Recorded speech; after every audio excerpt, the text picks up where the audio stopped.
Fala galera do GV, tudo bem com vocês? Aqui quem fala é o professor Gustavo em mais uma aula de História. Bom galera, o assunto dessa aula ele é colonização espanhola. No caso, para a gente falar de colonização espanhola, nós devemos entender como ocorreu a movimentação ali das grandes navegações, da formação dos grandes estados nacionais e como os europeus se comportaram a partir do momento que eles entraram em contato com os povos nativos na América. Bom, nos últimos vídeos, nas últimas aulas, nos últimos roteiros, nas últimas leituras, vocês observaram, vocês aprenderam um pouco sobre as grandes navegações, do quanto os espanhóis e os portugueses foram pioneiros nesse processo. Vocês também, nas últimas aulas, observaram que a formação desses grandes estados nacionais ela permitiu uma intervenção do rei na economia, que vai surgir justamente o mercantilismo, onde eles vão estar sempre visando a balança comercial favorável. Outro aspecto que vocês observaram nas últimas aulas, a questão das civilizações nativas na América Espanhola, no caso, as civilizações pré-colombianas que mais marcaram ali a cultura dos povos nativos até a chegada dos espanhóis, os astecas, os incas e os maias. Bom, nesse contexto, os espanhóis eles chegaram na América através do Cristóvão Colombo por volta de 1492, numa região ali das ilhas ali do Caribe, e num primeiro momento eles não vão ter contato com a civilização asteca. Isso vai demorar um pouco mais de tempo. Mas à medida que os espanhóis obtêm contato ali com as primeiras civilizações nativas na América, eles já vão estar explorando dois aspectos que são determinantes para a gente entender o processo de colonização da Espanha sobre as diversas terras da América. Bom, no caso, um dos principais aspectos é o quê? Tentar explorar o máximo possível da riqueza local. Tanto os espanhóis quanto os portugueses vão fazer isso. Os portugueses, assim como os espanhóis, tinham como intenção encontrar metais preciosos. Os portugueses, no primeiro momento, eles não vão encontrar os metais preciosos. Muito pelo contrário, os portugueses só encontram metais preciosos na América, no caso na América Portuguesa, no Brasil, na sua colônia, já no século XVIII. Enquanto os espanhóis, eles encontram os metais preciosos já a princípio, com os primeiros contatos ali com as civilizações nativas do litoral ali, das Antilhas, das ilhas, eles já vão ter um contato ali superficial com prata, ouro, mas eles vão encontrar em abundância esses metais preciosos a partir do momento que eles têm contato com os astecas. Aí vai acender aquele estalo, aquela necessidade do europeu de acumular o máximo de metais preciosos possíveis extraídos dessas localidades aqui na América.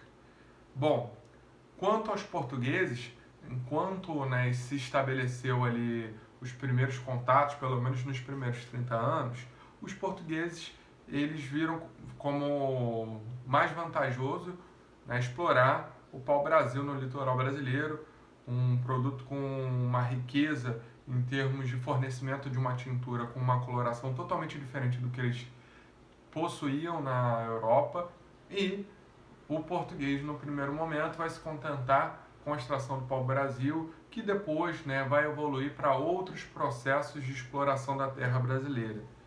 Já os espanhóis não, os espanhóis, como eles encontram aquilo que eles mais valorizavam, que são os metais preciosos, eles vão definir diferentes mecanismos para explorar ao máximo essas terras.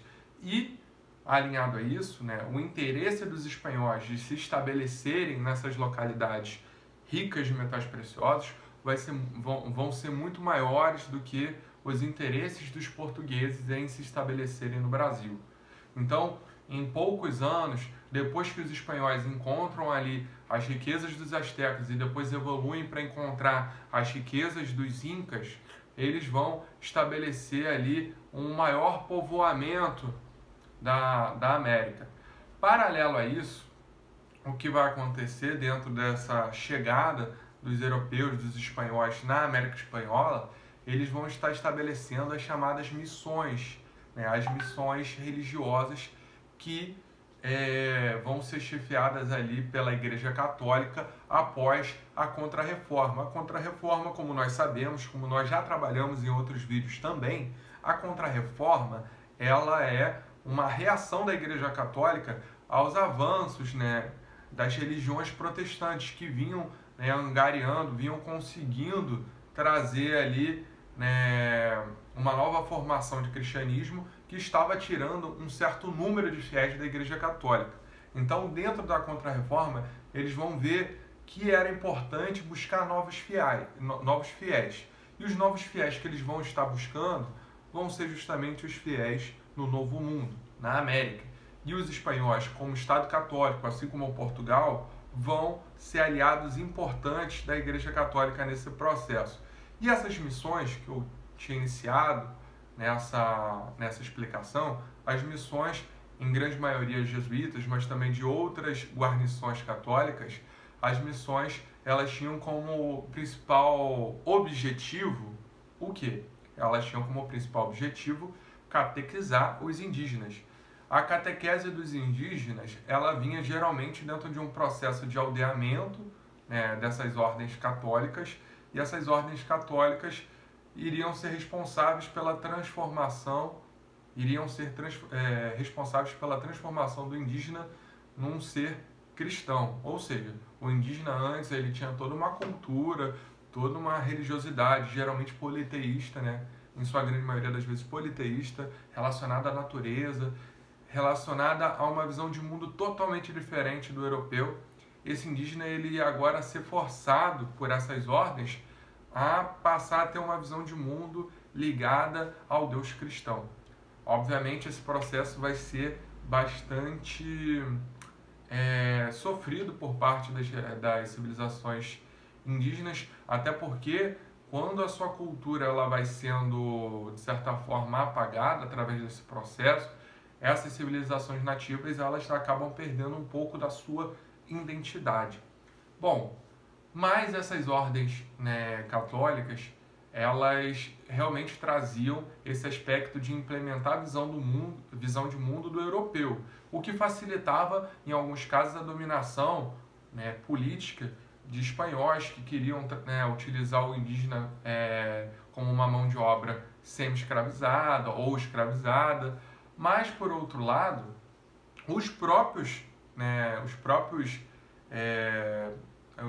católicos, o pessoal ali, os padres e tudo mais, os beatos dessas ordens, né, que vinham fazer essas missões na América, muitos deles buscavam lutar pela proibição da escravidão dos indígenas. Então, em alguns casos, principalmente na questão da ordem dos jesuítas, nós vamos ter, né, os jesuítas lutando pela proibição da escravidão dos indígenas. Então, o que a gente pode compreender desse processo? Bom, essas ordens católicas elas foram prejudiciais no sentido de apagar as diversas culturas, as diversas identidades que existiam na América aqui antes da chegada dos europeus. Então, esse processo de aculturação dessas civilizações nativas, dessas civilizações indígenas, vai tirar muito da história desses povos. Obviamente, existe todo um processo, né, de luta hoje em dia, né, através da história, através, né, de outras ciências, mas muito se perdeu naquele processo de aculturação. E esse processo de aculturação ele vai ser muito utilizado, né, por, né, grandes senhores espanhóis que vão estar tentando, de alguma forma, né, escravizar os indígenas. Mas, com a consolidação dessas missões, com a consolidação desses aldeamentos aqui na América, nós vamos ter também os próprios católicos, os próprios beatos católicos, lutando pela não utilização do indígena como um trabalhador escravo.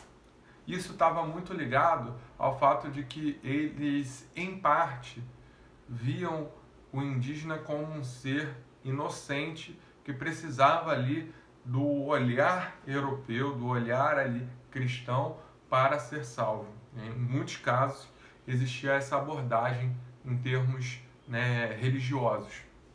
Bom, então nós temos justamente aí a implementação da fé como um processo aí, né, com esses dois aspectos principais que eu acabei de explicar para vocês.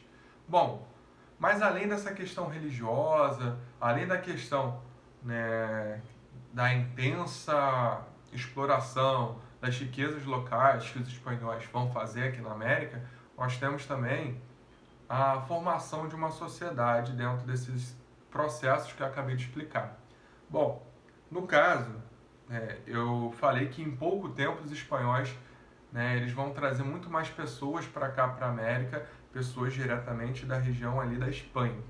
E essas pessoas, obviamente, queriam, né, acumular cada vez mais riquezas, né, controlando regiões de minas, controlando regiões depois, né, mais adiante, controlando regiões ricas, né, em termos de solo para plantar determinados elementos, né. Num primeiro momento, a exploração espanhola vai ser toda voltada para os metais preciosos.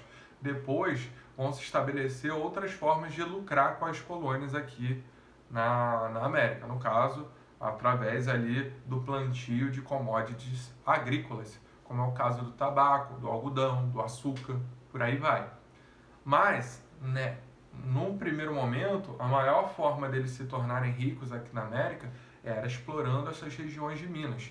Então, vai haver uma verdadeira corrida, né, dos espanhóis para justamente, né, se estabelecerem nessas regiões ricas, né, de minério.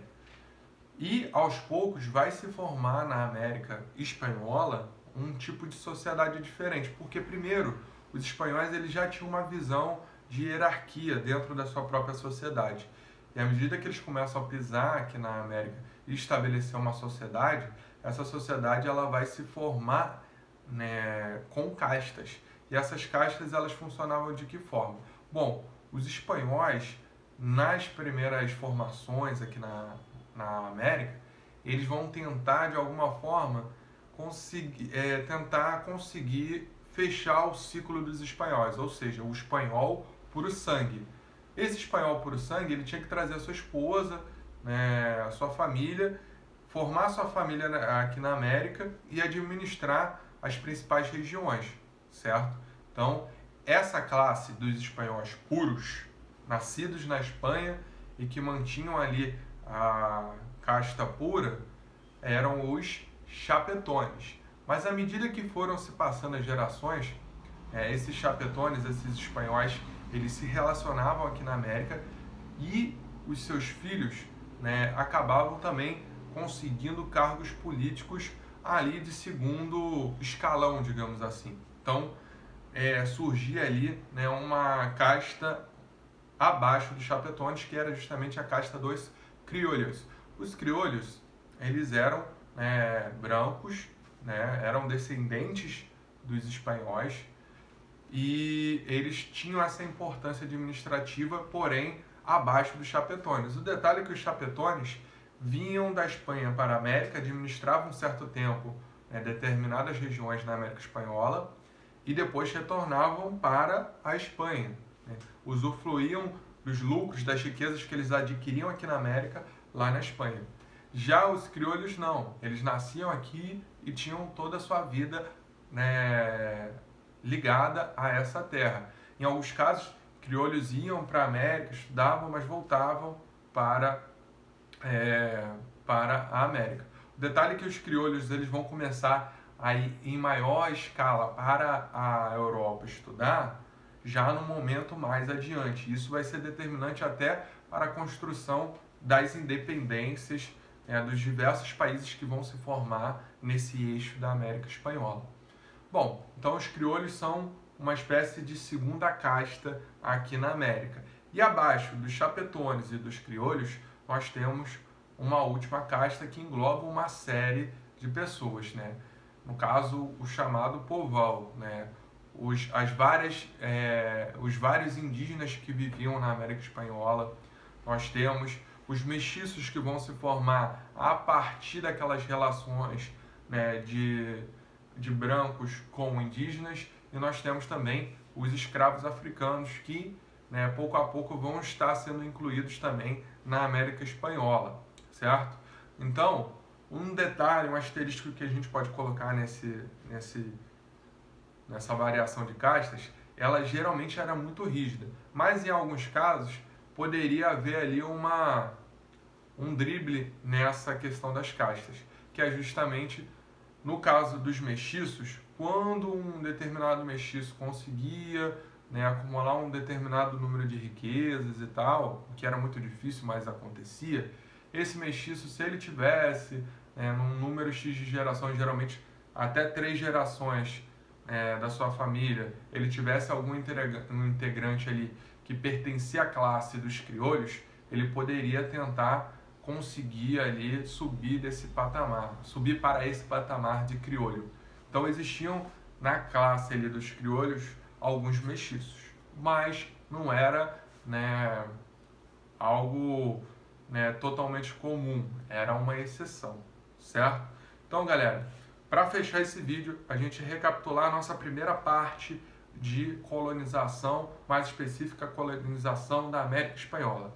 Bom, primeiro eixo é a gente entender que no primeiro momento os espanhóis eles vieram em grande número para cá justamente por causa dos metais preciosos concentrados na região ali do México e na região do Peru, astecas e incas.